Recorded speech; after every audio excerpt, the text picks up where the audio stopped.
Fala, turma, tudo bem com vocês? Eu sou o Bruno Meyer e você está no HunterCast, a mesa redonda mais informativa de inovação, de startups e das empresas mais inovadoras do mundo. Aqui você fica por dentro das novas ideias que movimentam o mundo dos negócios. O HunterCast está no ar. E como a gente tem falado em todas as edições, o ecossistema de startups ele é variado. Ele liga desde o gestor de investimento até o empreendedor, o cara que pensou numa maneira nova de criar uma empresa. São pessoas que respiram inovação, seja qual for o segmento. Financeiro, segmento de saúde, logística. Aliás, muitos eventos têm ocorrido nos últimos tempos com muitos investidores e até escritórios de advocacia, que basicamente estão interessados, todo mundo está interessado na busca do próximo Nubank, do próximo iFood, as próximas ideias que vão valer muito mais que $1 bilhão. Bem, e o HunterCast a gente recebe sempre grandes convidados, né, que tem a ver aí com o ecossistema de startups. Hoje eu vou receber dois convidados. De um lado, o Rafael Belaver, que é advogado da Gunderson, que é um escritório de advocacia americano, um dos mais prestigiados aí, quando se fala especializados em lidar com startups e que se tornam aí gigantes em seu setor. Do meu outro lado, eu tô com o Fabrício Tota aí, presente aí, figura onipresente aqui na Jovem Pan, diretor de novos negócios do mercado Bitcoin. Obrigado em primeiro lugar pela presença aqui de vocês, viu? Minha primeira questão é o seguinte: se a gente pegar o volume de investimentos nas startups do Brasil, ele caiu pela metade de 2021 para 2022. Na verdade, de 2022, se comparar com 2021, foi mais de 10 bilhões e meio de dólares, que dá mais de 53 bilhões, e teve uma queda aí no ano passado de 5 bilhões e 200 milhões de dólares, que dá basicamente os 56 bilhões de reais. Eu vou primeiro vou cantar essa bola pro Rafael, porque o Rafael lida aí com esse setor há um bom tempo de startups. Eu quero saber o que aconteceu, o que explica essa queda de 2021 ter bombado aí de investimento no Brasil em startups e para 2022, e principalmente esse início de ano aí, ter diminuído tão radicalmente. Bom, primeiramente, obrigado aí, Bruno, por receber a gente aqui. Eu acho que para responder um pouco da tua pergunta, a gente tem que voltar aos níveis de 2020, 2021, que a gente tinha uma disponibilidade de capital muito grande no mercado e a gente tinha investidores com muito apetite, inclusive de investir na América Latina, mas não só na América Latina,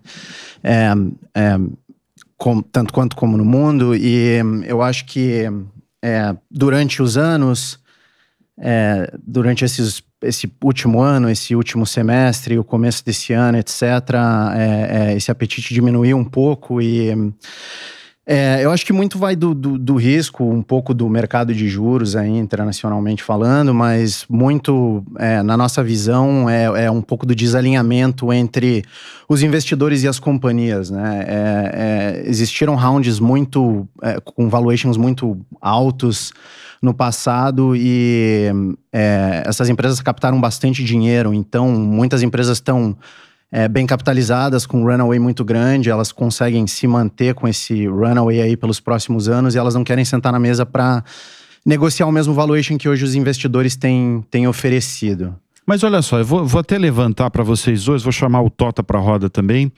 Isso tem a ver com a ideia criativa, porque você está me falando uma visão que é correta, que é a questão de economia mesmo. Agora, em termos de inovação, das ideias das empresas, elas seguem inovativas, assim, com inovação mesmo? Se a gente pegar, por exemplo, eu citei duas aqui. O Nubank, que foi uma disrupção no setor financeiro inteiro, e o iFood, que mudou o jeito de a gente se relacionar com entrega. Mudou nosso comportamento, inclusive. Tem a ver com isso ou a gente vê uma série de inovação nessas empresas startups brasileiras? Boa pergunta. Bom, obrigado pelo convite, também é um prazer estar aqui falando sobre esses temas. Eu não acho que seja uma escassez de ideias ou de empreendedores capazes de executar essas ideias. Eu acho que é muito mais uma questão macro mesmo, né? É o capital de risco que ele está perseguindo retornos superiores ao que ele precisava antes. Isso fruto do patamar das taxas de juros onde nós estamos hoje, que é uma conta que o cara faz na cabeça deles. Fala, poxa, antes com taxa de juros muito baixa, eu precisava de um retorno X, né, acima da taxa de juros para remunerar o meu capital de risco. Hoje, o retorno que eu preciso é muito maior do que isso, né? Então, não é uma escassez de ideias. Pelo contrário. As ideias continuam sendo boas aí. Continuam. Acho que tem que ter um alinhamento de diversos fatores. Né? Acho que boas ideias, bons empreendedores, equipes competentes, capazes, disponibilidade de capital também. Há algum tempo atrás, talvez 2 ou 3 anos atrás, quando você chegava com uma ideia de uma startup, com um pitch já bem feito, né? Não só uma ideia solta, mas uma coisa já mais organizada, era meio que corrente, falar, cara, capital não vai ser o seu problema. Você vai conseguir captar recursos com investidores, tá? Se preocupe com os outros assuntos. Hoje não é mais isso, né? Levantar capital é uma dificuldade, né? Importante hoje quando você está... Agora, Fabrício, você falou uma coisa do empreendedor, né? E o Rafael, por exemplo, o Rafael é brasileiro e ele mora em Nova York, como eu falei no início da apresentação, ele lida diariamente, o escritório inteiro, né, lida com startups, né, aquelas ideias que podem virar bilhões aí de reais. O Rafael mora em Nova York. E aí, o que eu queria saber, eu queria entender aí de vocês dois, se vocês veem muitas diferenças do empreendedor, que óbvio que tem, do empreendedor brasileiro com o norte-americano. E quais são essas diferenças? Eu acho que o empreendedor norte-americano está um pouco mais acostumado com o mercado e um pouco mais acostumado a lidar com investidores institucionais, etc. Mas eu acho que o empreendedor brasileiro tem uma característica específica que a gente não encontra, acho que, em empreendedores no resto do mundo. O empreendedor latino em si, né? Eu acho que os brasileiros, os latinos têm muito jogo de cintura, eles conseguem lidar com situações muito mais complexas. Eu acho que o arcabouço que a gente lida na América Latina é muito mais instável, o mercado é muito mais instável. Então, você como empreendedor tem que se adaptar muito mais a essas instabilidades e conseguir responder muito mais rapidamente do que em mercados um pouco... E essas instabilidades vêm da economia ou vêm do ambiente, que eu quero que o Fabrício fale também sobre burocracia, que essa é outra coisa que a gente tem que falar. Mas responda aí. Esses entraves aí dos empreendedores brasileiros. Eu acho que são vários fatores diferentes, né? Não é uma coisa ou outra coisa. Você tem muitas coisas. Você tem as pressões regulatórias, você tem... não sei, escassez de capital, tamanho de mercado, alcance, facilidade para se internacionalizar, facilidade para ir para outros lugares da América Latina. São várias coisas diferentes, não tem como a gente parar e apontar uma só.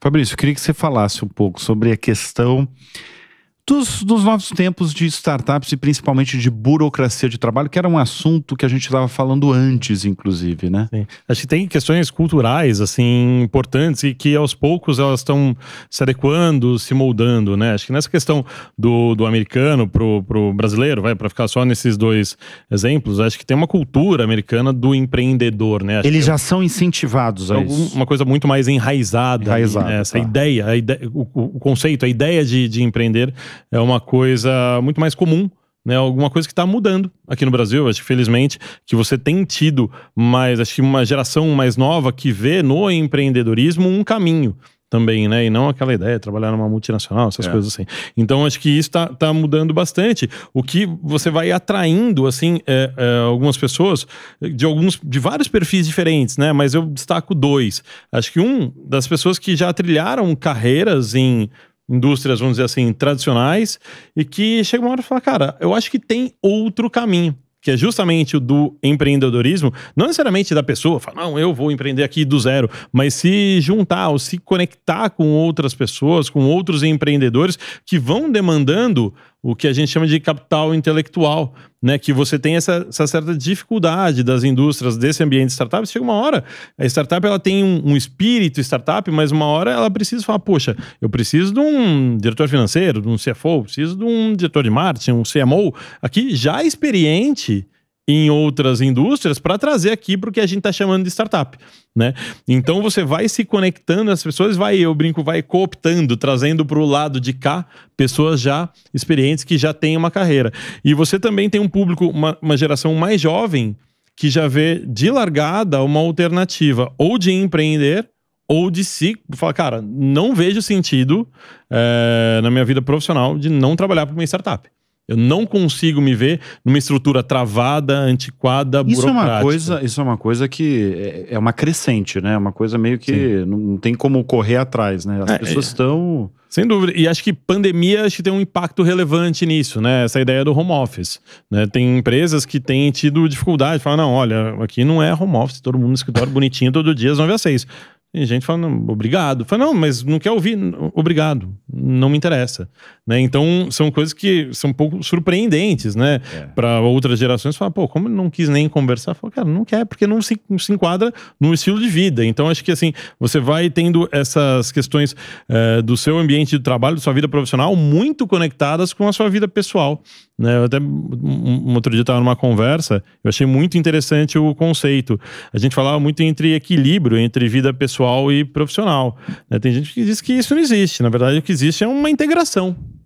Sim. Né? Porque você trabalha de casa, então você tem as duas atividades meio que correndo em paralelo, e isso existe muito no ambiente de startup, onde você está vivendo ali de uma forma mais intensa e mais imerso, mais mergulhado no seu ambiente profissional e para a sua atividade, que aquilo permeia outros aspectos da sua vida também. Deixa eu explicar para o nosso ouvinte, para o nosso espectador, por que eu chamei aí o Tota, que é ligado aí a criptomoedas.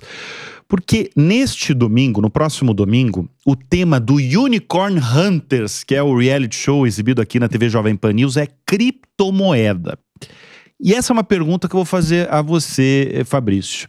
Que é o seguinte, diante de tantas criptomoedas no mundo, algumas delas muito conhecidas no mercado, como diferenciar, como chamar atenção, como inovar nesse ambiente?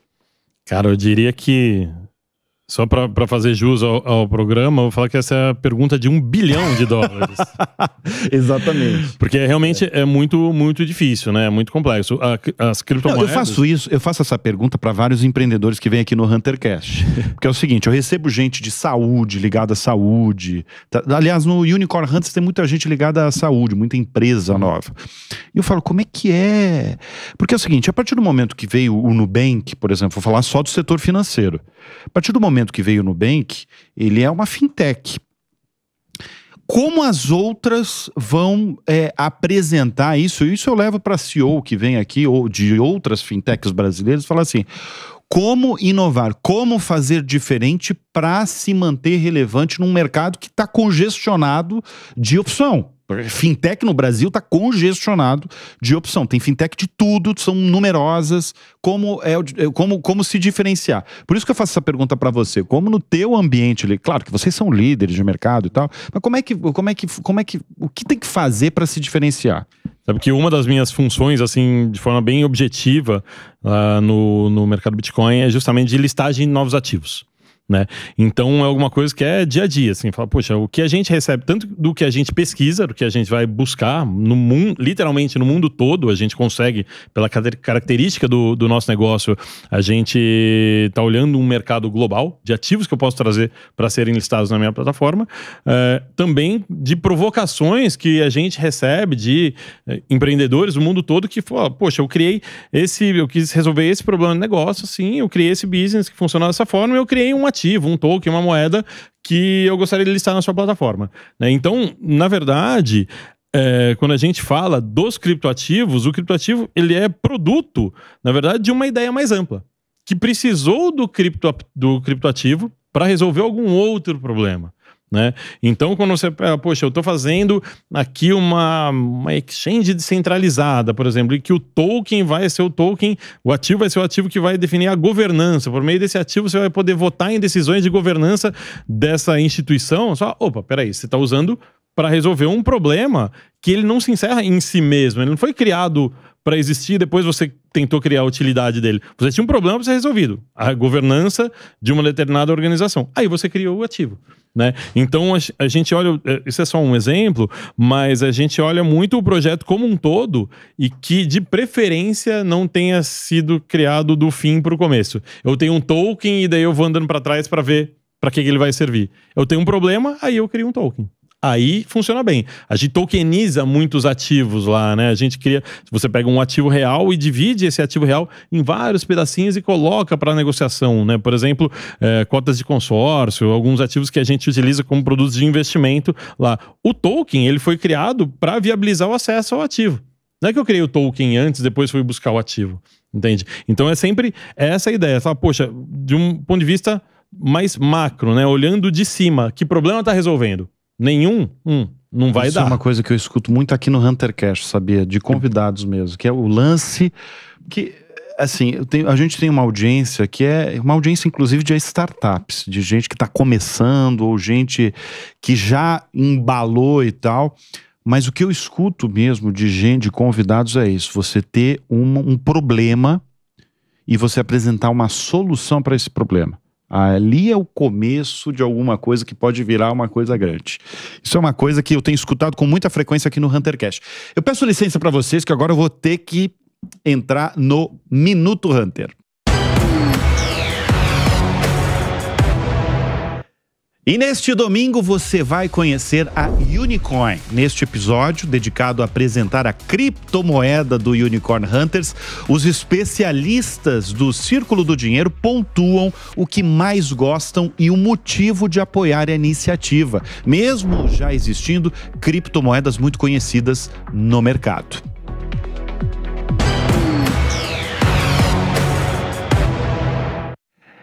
E o grande lance do Unicorn Hunters é que você pode participar investindo com as próprias Unicoins, a criptomoeda do Unicorn Hunters. O programa ele se consolidou justamente por conectar investidores a empreendedores de todo mundo. E você pode me perguntar de que forma posso participar e envolvendo as Unicoins. Basta se cadastrar para ganhar as primeiras Unicoins utilizando o código promocional PAN100FREE. O QR Code está aqui na tela, é bem fácil, mas eu já aviso que essas 100 disponíveis são limitadas. Olha só, antes de encerrar o nosso podcast, essa edição, eu queria que eu vou fazer uma pergunta que eu sempre faço para os nossos convidados. O que é inovação para vocês? Porque inovação é a palavra talvez aí da década, porque, e principalmente no mercado corporativo, né? Todo mundo quer que o funcionário seja... que inove na sua área. O que é inovação para vocês? Eu acho que inovação é você conseguir resolver um problema que está sendo resolvido de uma maneira diferente, uma maneira mais eficiente. Você não precisa inventar algo super novo. Eu acho que você, trazendo eficiência para aquela determinada coisa, eu acho que você já está sendo inovador. Se você, logicamente, melhora um processo, você está sendo inovador. Se você, claro, cria alguma coisa nova, você está sendo inovador. Mas não é algo que, na minha visão, pelo menos, que você precise reinventar a roda. Eu acho que é simplesmente um processo de melhora. E você pode melhorar as coisas sempre. Muito bem. Eu acho que eu gosto desse caminho, só que eu coloco um twistzinho assim que eu acho que é importante. É que não pode ser só uma melhoria incremental. É que eu vou só mais um pouquinho, mas você está mudando alguma coisa, ou no fim, ou no começo, ou no meio, está cortando o intermediário, você está fazendo alguma coisa para mudar de forma significativa, não necessariamente o resultado final, mas o processo como um todo. Ele está ficando mais rápido, ou ele tá ficando mais barato. Eventualmente, pro cara que tá tendo a dor dele resolvida, eventualmente ele não tá nem vendo como que tá sendo resolvido ali, o que tá mudando. Mas sem dúvida você tá tendo um ganho de eficiência, que tá ficando ou mais barato, ou com maior escala, ou com maior alcance. Acho que essas mudanças, assim, que não é uma pequena melhoria, que representam a verdadeira inovação. E você não precisa montar uma startup para isso, você consegue fazer com qualquer coisa, mesmo dentro de organizações mais consolidadas. Exatamente. Obrigado, viu, Fabrício, Rafael, obrigado mais uma vez aí. O Rafael, vou repetir aí, o Rafael Belaver é advogado da Gunderson, um escritório um dos mais prestigiados aí. Tem a sede em Nova York? A sede no Silicon Valley. No Silicon Valley, hein? Então, o cara sabe realmente, vocês sabem o que está acontecendo mesmo no mundo das startups. E o Fabrício Tota é diretor de novos negócios do mercado Bitcoin. Mais uma vez, obrigado pela presença de vocês. Com isso, eu encerro a edição dessa semana do HunterCast. Obrigado pela sua confiança. A gente volta na semana que vem. Até. Tchau.